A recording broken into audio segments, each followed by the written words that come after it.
A esta hora de la mañana damos la bienvenida a la magíster Mireya Pazmiño, asambleísta independiente.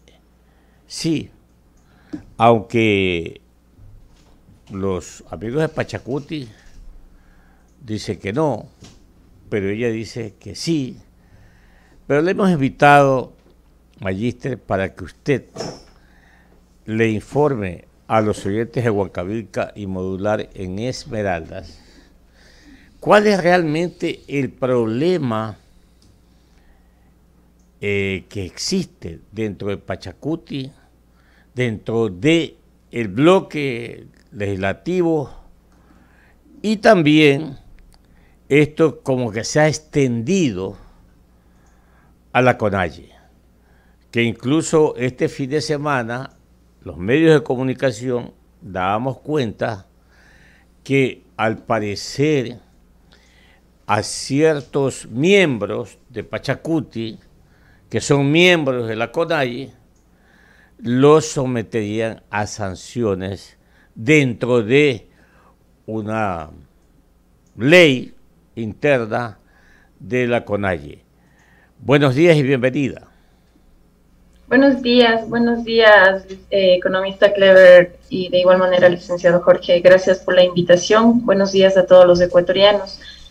Bueno, en realidad el bloque Pachacuti, por la forma de cómo han estado votando y también la forma de cómo se han estado desviando por diferentes líneas políticas, tomamos la decisión, 8 asambleístas, el día martes, de mantenernos independiente de la votación del resto de compañeros, pero seguimos siendo del bloque Pachacuti.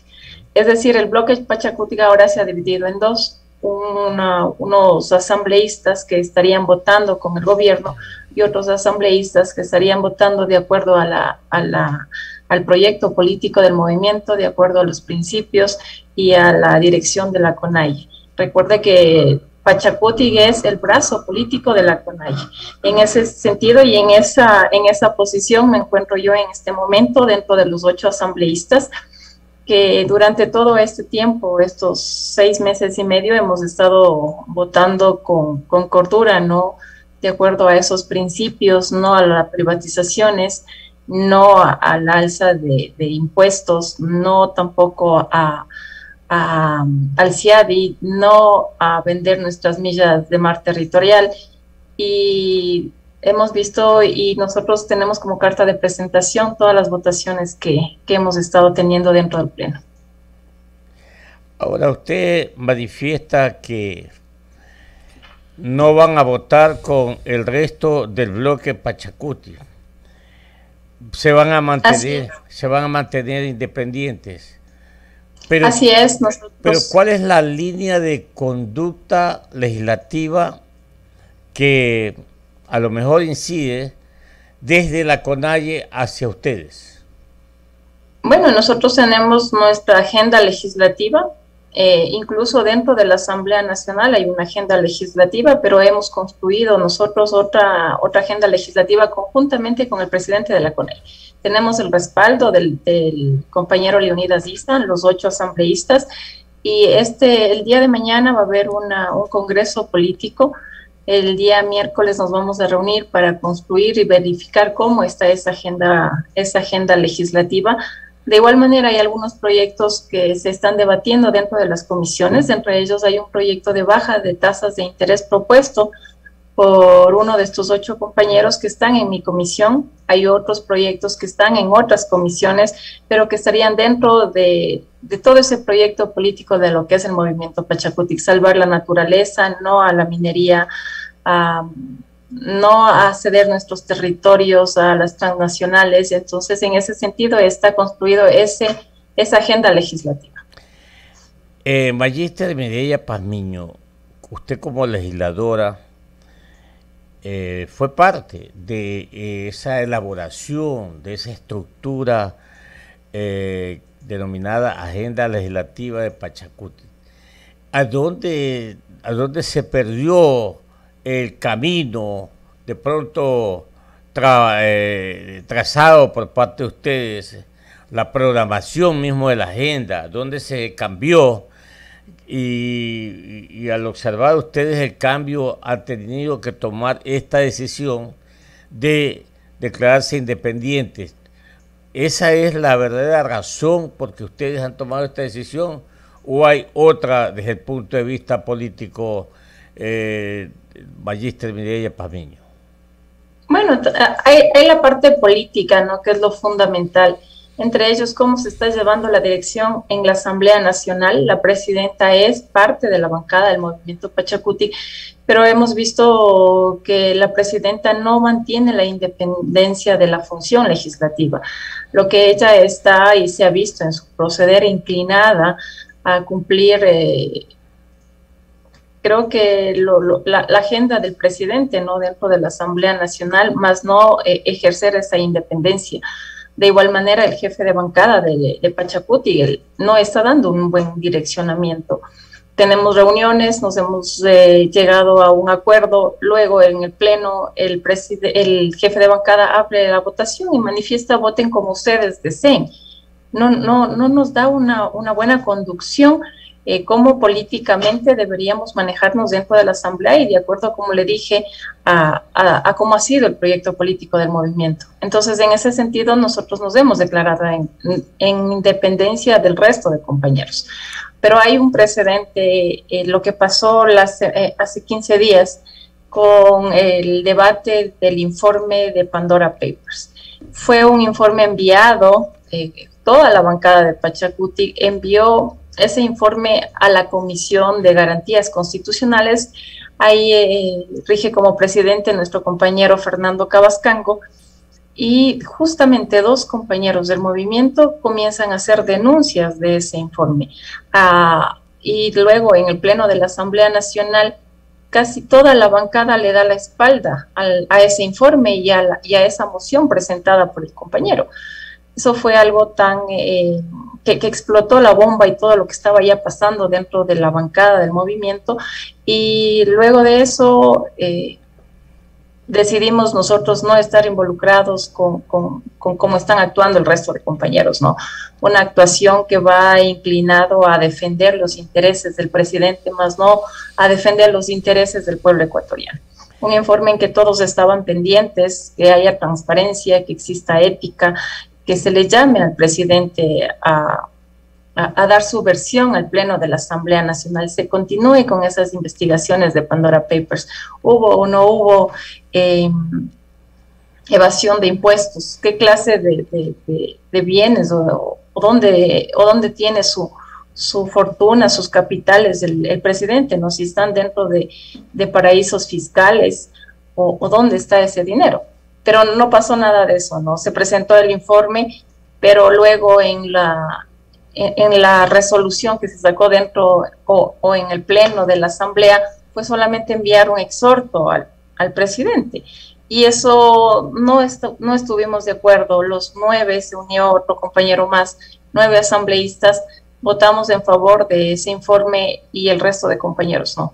Entonces, no quisimos vernos involucrados, que no nos involucren a estos asambleístas que hemos actuado con coherencia, que hemos estado actuando con ética, con transparencia y pegados a lo que el pueblo ecuatoriano está necesitando hoy en día. Lo mismo pasó con la Ley de Desarrollo Económico.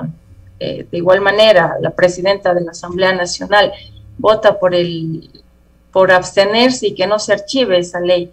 Nuestra propuesta era archivar ese proyecto de ley que es muy perjudicial para todos los ecuatorianos. Y nuevamente había una alternativa porque se construyó un nuevo proyecto de ley que en verdad ayude a la reactivación económica. Inmediatamente luego del archivo presentaríamos nosotros ese proyecto al presidente para que lo ingrese a la Asamblea Nacional. Pero hubieron 4 compañeros que no dejaron que se archive ese proyecto, estuvieron pegados a la votación de UNES.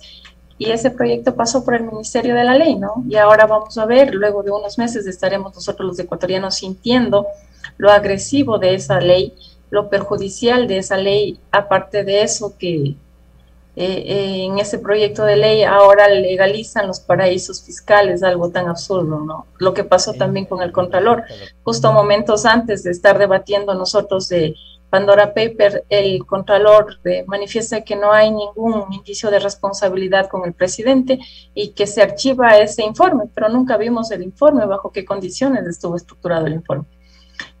Todas estas incoherencias, estas inconsistencias, esta forma de actuar del resto de compañeros nos han inclinado a que mantengamos esa separación del bloque de Pachacutic. Nosotros estamos con el apoyo de la CONAIE y con el apoyo de algunos otros sectores sociales y esperamos que el resto de compañeros reflexionen, ¿no?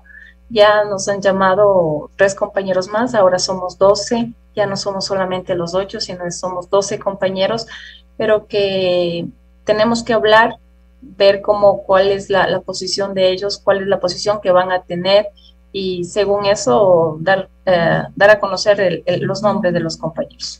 7 de la mañana, 19 minutos en Ecuador continental. Estamos dialogando aquí en Huancavelica 830M y Modular FM Esmeraldas con la legisladora y magíster Mireya Pazmiño.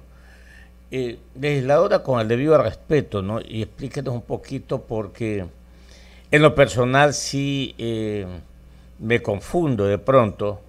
Usted, siendo la presidenta de la Comisión de lo Económico y Tributario, en su momento no votó, por así decirlo, con Pachacuti, y allí hubo un problema político. Muchos incluso comentaron que usted pues más bien estuvo aliada, o en esos momentos, en la coyuntura, se alió con el bloque de UNES, y bueno, una serie de comentarios. Sin embargo, pues ahora usted nos comenta que también ya ha tomado una decisión con 8 o 9 compañeros del bloque de Pachacuti, y ascendería a 12 el grupo de compañeros, de mantenerse independientes. La pregunta es, ceñidos con el propósito o los planteamientos que ha hecho la CONAIE a través de su presidente, el señor Leonidas Issa, esto es, de buscar bajar los precios de los carburantes, por ejemplo. Esto es de ir a unas jornadas en las calles o levantamiento social en el mes de enero. Bueno, veamos cómo se están dando las cosas, ¿no? Si hay diálogo, no hay diálogo, cuál es la postura también del presidente.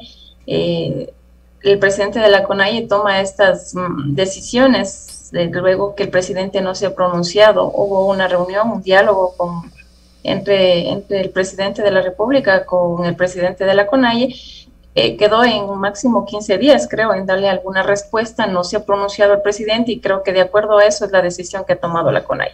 Nosotros estaremos manejándonos dentro de la Asamblea Nacional, como le dije, con la agenda legislativa que tenemos, y de acuerdo a esa agenda estaremos dando pasos. Recuerde que las funciones de los legisladores es legislar y fiscalizar. Debemos fiscalizar algunas autoridades también que no están haciendo bien su papel, no están cumpliendo con sus funciones. Mire lo que ha pasado con el presupuesto, ¿no? Sorpresa para mí. Tal vez nunca se han dado estos precedentes antes, ¿no? Del presupuesto, que nunca han sido, como le digo, reafirmada en sus observaciones. Nunca se envió que acoja las observaciones del Ejecutivo, luego el Ejecutivo se ratifique en su propuesta original del presupuesto, y luego la Asamblea Nacional alcance a tener los votos para rechazar ese presupuesto y y ratificarse en las observaciones. Y ahora el presidente de la República manda a inscribir ese presupuesto de acuerdo como él lo ingresó, y no como la decisión o lo que resolvió la Asamblea Nacional. Observaciones que no existe presupuesto para educación, para salud, de igual manera las universidades y los jubilados. Entonces, con esta falta de cumplimiento de funciones, en este caso sería de parte del procurador, porque le hacen una consulta al procurador, y también al Ejecutivo, ¿no? Que él es el responsable de eso, que manden a inscribir tal cual como ingresó el presupuesto y dejan de lado las decisiones de la Asamblea Nacional. Esa es nuestra labor, y en ese sentido nosotros nos seguiremos manejando vamos a fiscalizar a estas autoridades. Esperemos tener el respaldo del resto de asambleístas que actúen con cordura, que actúen de acuerdo a la decisión que ha tomado el pueblo de tenerles ahí como legisladores, que defendamos los intereses de todo un país. Y el presidente de la CONAIE, de igual manera, él estará actuando de acuerdo a las decisiones tomadas, no solamente de parte de él, sino es una decisión. El presidente de la CONAIE viene de todos los pueblos y nacionalidades y ellos son los que les dan las directrices, y habrá el día martes, el día de mañana, habrá un consejo político grande, ampliado, y ahí tomarán estas decisiones, si van o no van a las calles en enero para ver qué es lo que está pasando con la situación del país. Tenemos nosotros mucho malestar de parte de los agricultores, de los productores, y ahora con la aprobación de esta ley de desarrollo económico, que va a traer muchas incomodidades, mucho perjuicio a todos los ecuatorianos. No es solamente a los de la clase media, como manifiestan que es del 4% de la clase media en el país, y es una vergüenza, ¿no?, que solo exista el 4% de ecuatorianos que estén recibiendo un sueldo decente, y el resto de ecuatorianos están viviendo en la pobreza, en la miseria. Pero a ellos son quienes perjudican, porque los grandes empresarios, a los que se les ponen también los impuestos, a quienes van a tener que cobrar esos impuestos que ellos pagan es al resto, a los consumidores, al resto de la población. Aparte también vamos a tener, o tienen ellos ya una ley que facilita mucho las privatizaciones, facilita mucho la venta de crudo.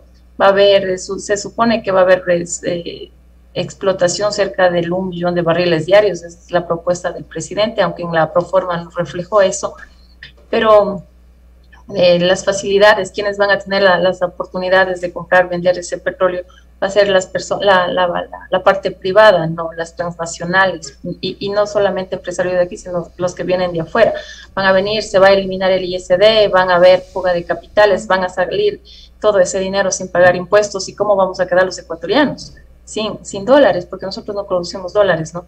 Y si se vienen, invierten, se llevan toda la plata de los ecuatorianos, de lo que sacan de ahí, ¿cómo va a quedar el país? Entonces esto es algo muy preocupante lo que va a pasar. Tal vez ahora no lo estamos sintiendo, pero sí en los meses que vienen o el otro año estaremos todos los ecuatorianos sintiendo el perjuicio de este proyecto de ley. En base a eso, el compañero de la CONAIE, conjuntamente con todos los presidentes de bases, de comunidades, estarán viendo si cabe o no ir en enero a las calles, o cuándo será oportuno salir a las calles. 7 de la mañana, 25 minutos en Ecuador continental. Mi compañero el licenciado Jorge Escobar Mendieta tiene inquietudes para usted, magíster Pazmiño. Adelante usted, licenciado. Gracias, economista. ¿Cómo está, asambleísta? Buen día y bienvenida a Contrapunto. Sin embargo, para este 22, las prioridades legislativas del Ejecutivo, así lo ha dicho Guillermo Lasso, serán la ley para la promoción de inversiones y la ley o el nuevo código laboral, que iría por cuerdas separadas a la legislación vigente en esa materia. Hablo del empleo. ¿Ustedes qué esperan? Porque también han presentado de manera paralela su propio proyecto en materia laboral como Pachacutic. Ya lo ha dicho en su momento el gobierno cuando no se dio paso a lo que era en principio el proyecto de ley, creo que incluía esta reforma tributaria, pero también cambios en materia laboral. ¿Ustedes consideran que crear un texto, una ley paralela al Código de Trabajo vigente podría aportar para la generación de empleo? Lo que ha dicho el gobierno es que se busca ajustar la contratación a estos nuevos tiempos, tanto de la virtualidad y digitalidad como la demanda masiva de gente que hoy no cuenta con un empleo adecuado. Bueno, yo creo que un proyecto alternativo no cabe en estos momentos. Tenemos nosotros el Código Laboral, tenemos nosotros también otras leyes que favorecen a los trabajadores. Lo que se debería hacer es un cambio dentro del Código Laboral. Hemos revisado, apenas ingresó a la Asamblea Nacional hace un tiempo atrás este proyecto de ley. Era un proyecto que retrocedía los derechos, quitaba derechos a los trabajadores, no permitía que exista realmente una reactivación económica, porque si usted coge y solamente le cancela la mitad del sueldo y del básico que le corresponde al trabajador, ¿dónde hay una reactivación económica? ¿Cómo se va a reactivar ese trabajador? Tanto tiempo luchando para que exista derechos para ellos, y lo que vamos a hacer es entorpecer y retroceder, dejar que una persona perciba un sueldo adecuado para que pueda vivir decentemente. Ahora todos los ecuatorianos, la mayoría de ecuatorianos son pobres, viven en la miseria, viven tratando de con algún emprendimiento salir de toda esta pobreza que están pasando. Y ahora con con esta nueva ley que permite que a los trabajadores se les pueda contratar por la mitad o por horas, y luego el empleador, para él estará bien, ¿no? Para ellos está muy bien, porque solamente cojo y pago 4 horas a un trabajador, después pago otras 4 horas, después otras 4 horas, no le voy a pagar seguro, voy a pagar lo mínimo que puedo pagar por esas horas, y listo, y no voy a pagar un sueldo completo que luego tenga todos los beneficios de ley.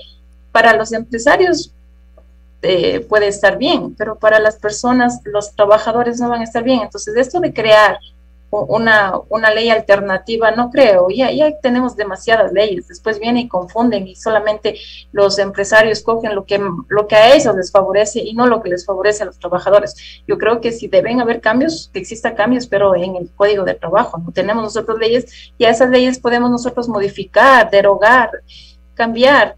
Tenemos muchas alternativas para realizar, pero a las leyes que ya están creadas, a las leyes que ya existen, ¿por qué otra ley alternativa? Van a confundir, van a traer mucho a la confusión, no va a ser adecuado para la ejecución luego de esas leyes. Como le dije, el empresario o